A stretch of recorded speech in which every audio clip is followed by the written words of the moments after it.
Well. You're listening to Gloves Off with Professor Buitrón. Alright then, I may say words on point, straightforward. No jibber jabber, everybody forward. Issues, facts and solution. Get it at Gloves Off with Professor Buitrón. Alright, what other thing is a revolution? Get it on point with Professor Buitrón. Gloves Off, no nonsense issues, politics, community. A better men follow reader. Gloves Off, a revolutionary show with everything that you need to know. With Professor Buitrón. Watch ya!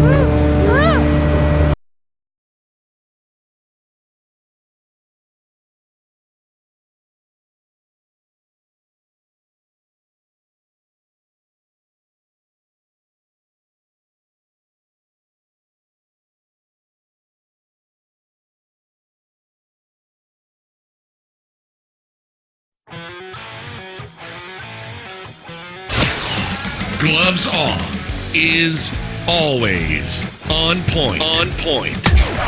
Bringing you the best on current issues, community affairs, and the happenings around us. This segment of Gloves Off is brought to you by the best, so pay them a visit. Check them out. This is Gloves Off.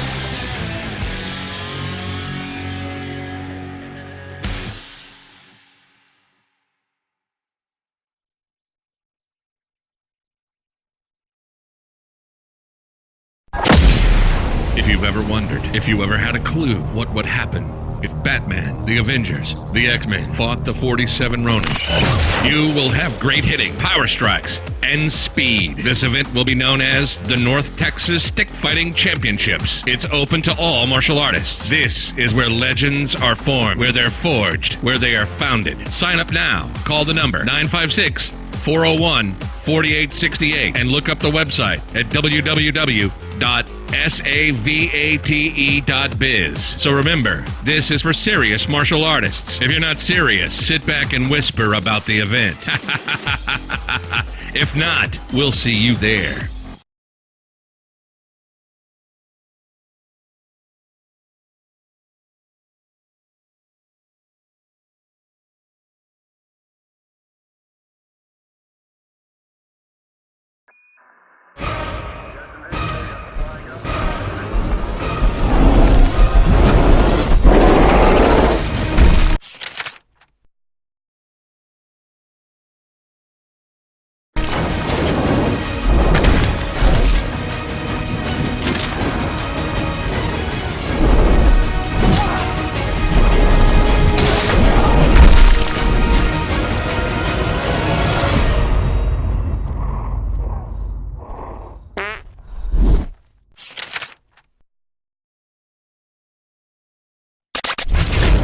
The following political paid advertisements do not reflect the political opinions of the program or its associates. Any political campaign or candidate who wishes to purchase advertising can do so. Advertising is open to all on behalf of Gloves Off.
Gloves Off. I'm Professor Buitrón, and sitting here with me is Councilman Mercurio Martinez and Officer Baeza.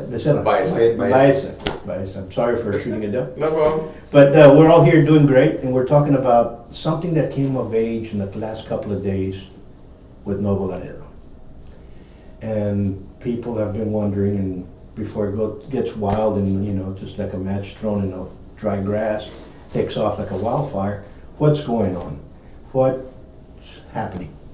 Well, I mean, we got a notice from a general notice from the consular's office. You know, when traveling, careful along the border on the Mexican side, because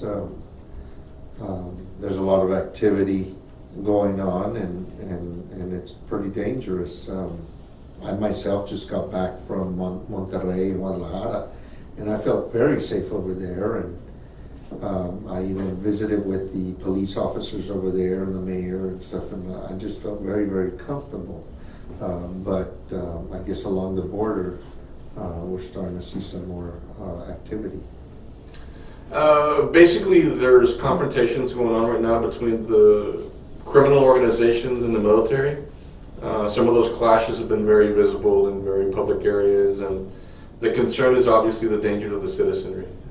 Obviously, the citizens of Nuevo Laredo, Tamaulipas, are too used to the violent outbreaks at all hours of the day. It's not only in the ominous background of nighttime, but it's also during plain daylight hours, early morning hours and the middle of the afternoon hours, and so they've become too accustomed to it, and they've been suffering. They're the ones who have been suffering the most out of it. But the danger at this point, at this time of the season of the year, is obviously the traveling community that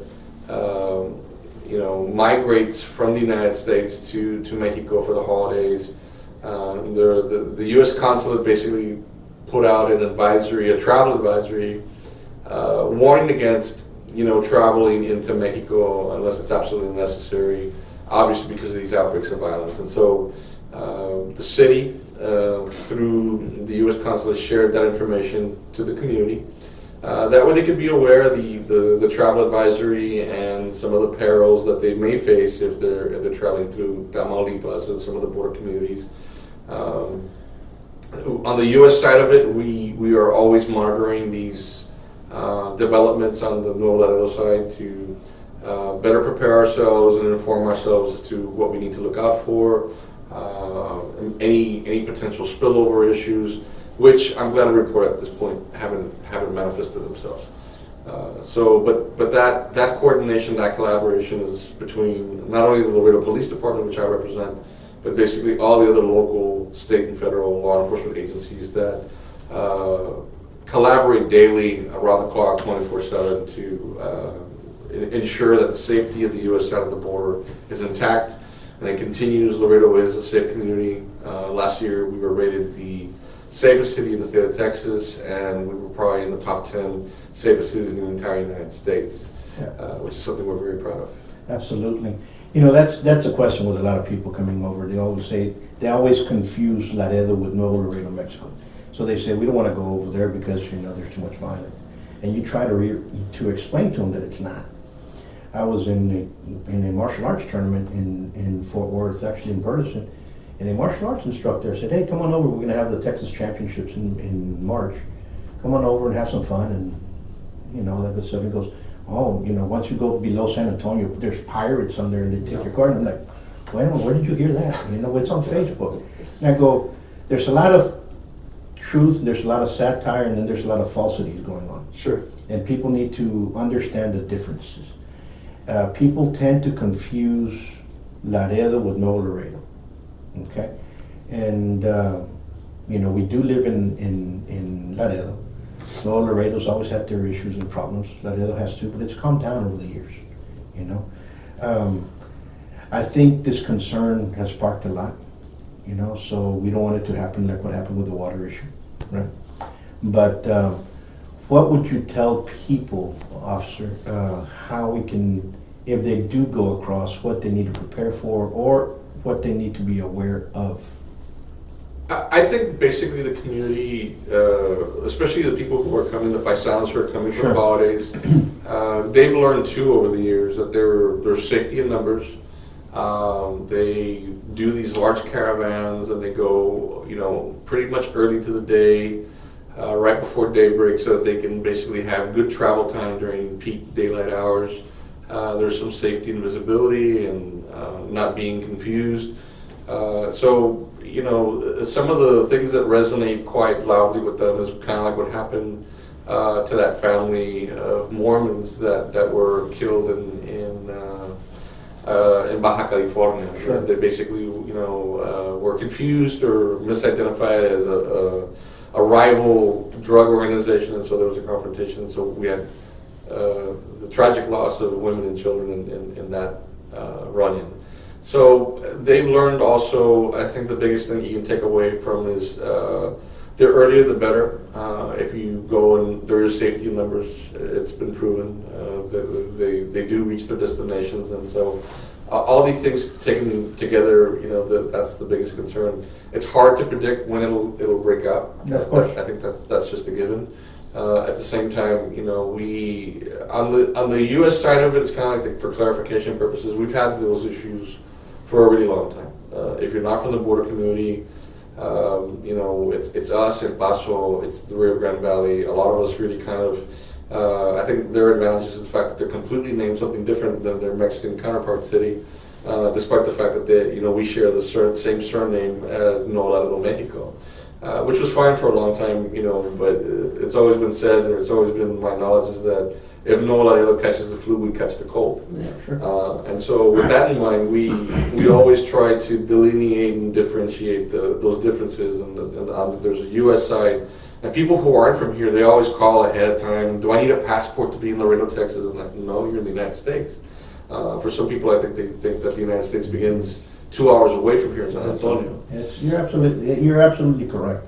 And, we have a couple of things going on, but, and let's explain to the viewers out there, what are paisanos? First of all, just to backtrack, Sure.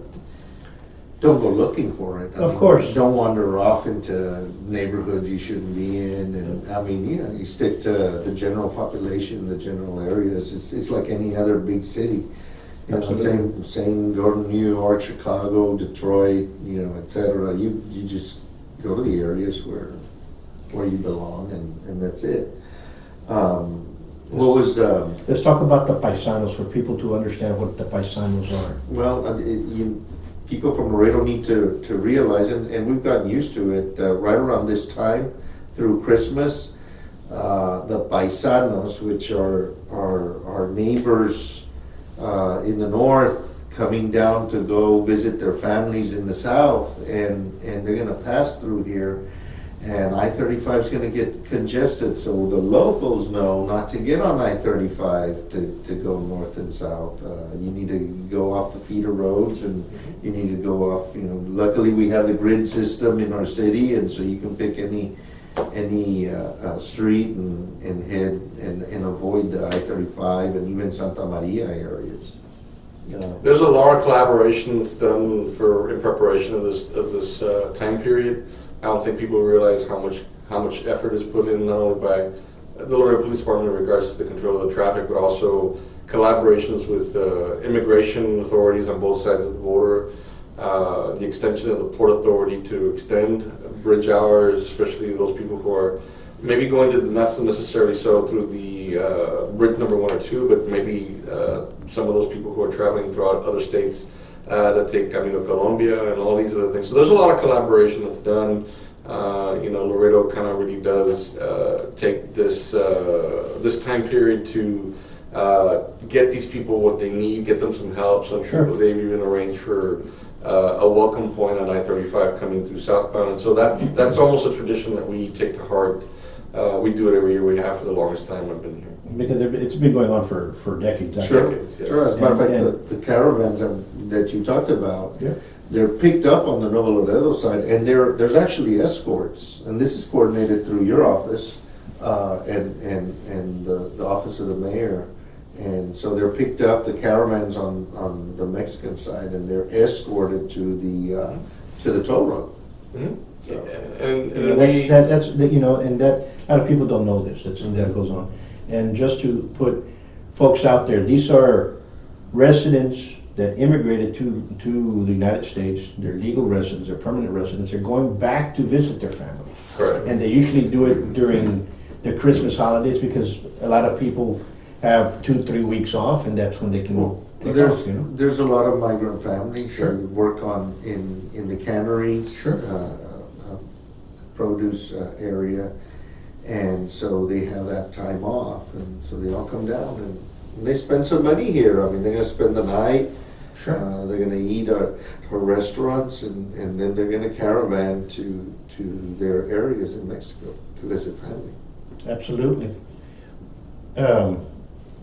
What else would you tell people to look out for right now? I think on the U.S. side, there's a lot of concern, obviously, about what they see and they read in the paper and stuff they've seen on social media. I think for us, it's a multi-layered fortification of our community. Obviously, there's a lot. The law enforcement component is a very important one, but we also ask the community to kind of be, watchful as well. We've been promoting, if you see something, say something. It could be something that's out of place, suspicious. There's a multitude of ways for people to communicate all these concerns to us anonymously. They can call us, email us, contact us through social media. Whatever your poison is, so to speak, there's a way for you to get a hold of us, and you can remain 100% anonymous. That way, we are also in tune. The community can be our eyes and ears. We can't be everywhere. It's impossible to be everywhere at all times. But the community itself can help be vigilant. And I think we have really good contacts and communications with the community that does trust us. I think that rapport, the trust has been intensive labor relationship with the community. But I think we have a really good, strong pro-law enforcement community here in Laredo that they don't want to see what's going on in Mexico happen here. And so they are communicating with us in case they see something regarding stash houses, drug houses, sale houses, illegal immigration, going on. They report all that stuff to us, and we really do appreciate the community. This is the only way that we can prolong the safety of the community here. Yeah, if you see something, say something. Absolutely.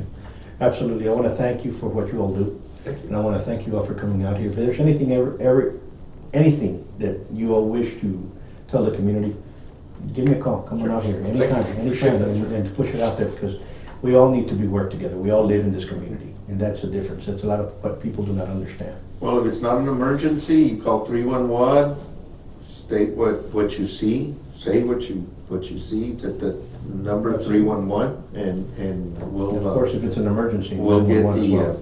911 if it's an emergency, 311 if it's not an emergency, but you just want to report something, report it, and we'll get it to the right department for the city. Absolutely, and I want to commend all law enforcement, you all and UISD, especially what you all stopped with what could have happened over at United High School. You all did an excellent job. Thank you. I want to commend you all. Thank you. And again, it's no singular feat in regards to the safeguarding of the city, the community of Laredo. I think, we knew what Homeland Security was before the term was ever coined post 9/11. And people who aren't from here don't understand that dynamic. But we were working shoulder to shoulder with other law enforcement agencies to build a seamless tapestry of safety and protection for the city for generations to come, and we're really proud of it. We've learned a lot from our past. We're fortunate that we live in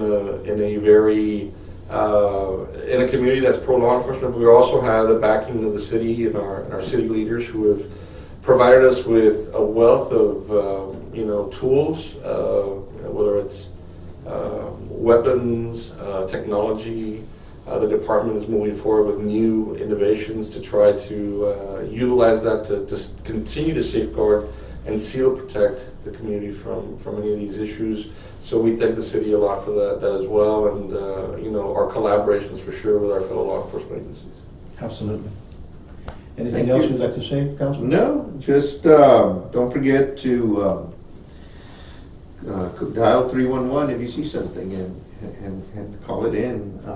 We have the utmost respect and confidence of our law enforcement. They do a wonderful job, and so keeping our community safe, and like the officer said, this is one of the safest city in the state. Absolutely. And officer, anything else? Same thing. We appreciate everybody tuning in. I think you also need to be very in tune with what you see and what you read. A lot of people communicate a lot of things very quickly in real time about what's going on, and I think you have to take an approach about, well, what are the actual authorities saying, and what's being said on their social media sites, because we're a very interactive virtual police department now with social media. And you have to be. And you have to be. And again, it's the new dynamic of the time we live in, and you know all about it. That's the reason why you're on these shows. And so we ask people to kind of be tuned into our social media networks. We're on Facebook, we're on Twitter, we're on Instagram. We have an app where you can actually receive notices from us in case there's something going on, whether it's traffic or safety or any other issues, advisory. So we invite people to be in tune and to sync in with our social media sites as well. Absolutely. And I think that's the world that we're taking for it. It's going to get a lot faster because we're in an instant world now. Anything happens, it's already sent out. And whether it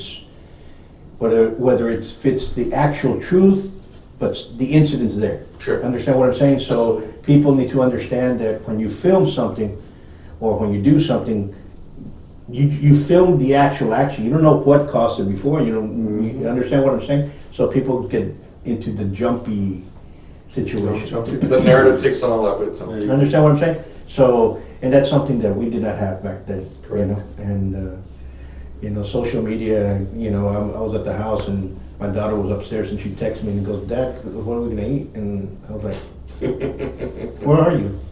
And it goes, "Well, I'm upstairs." And I go, "Why don't you come down here and tell me what We'll talk about it. you know what I'm saying? So back then you didn't do that. You ran downstairs or you know what I'm saying? So No, back then we had a clicker for a TV, and it was That's it. Change the channel. I was the TV changer. The alarm was the street lights started going off and you ran home. Yeah, exactly. Thank you once more. Thank you. Appreciate Thank you. Thanks And for having folks, me. anything that you all need, just like the councilman and our officer said, please, if you see something, an emergency, 911, and if you just see something unusual, 311. 311. Till next time, take care.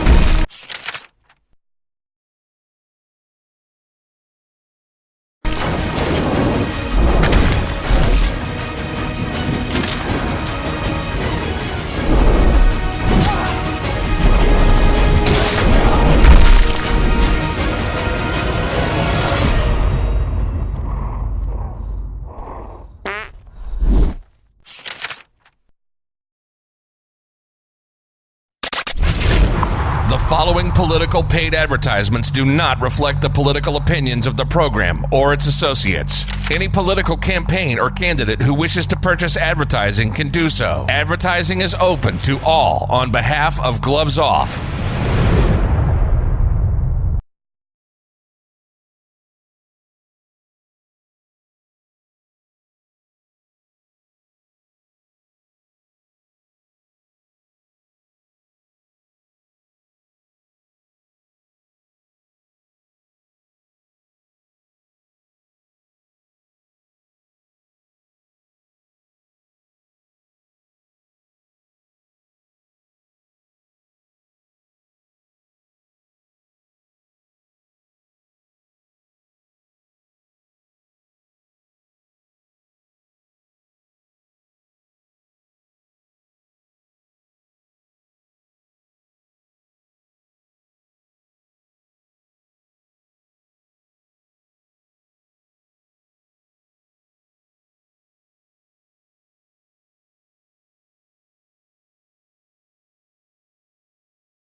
Gloves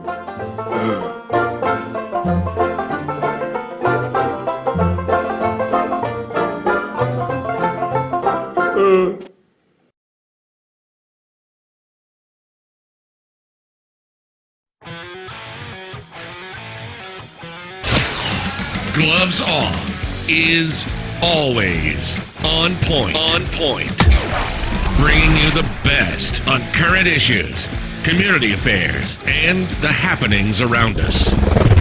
This segment of Gloves Off is brought to you by the best, so pay them a visit. Check them out. This is Gloves Off.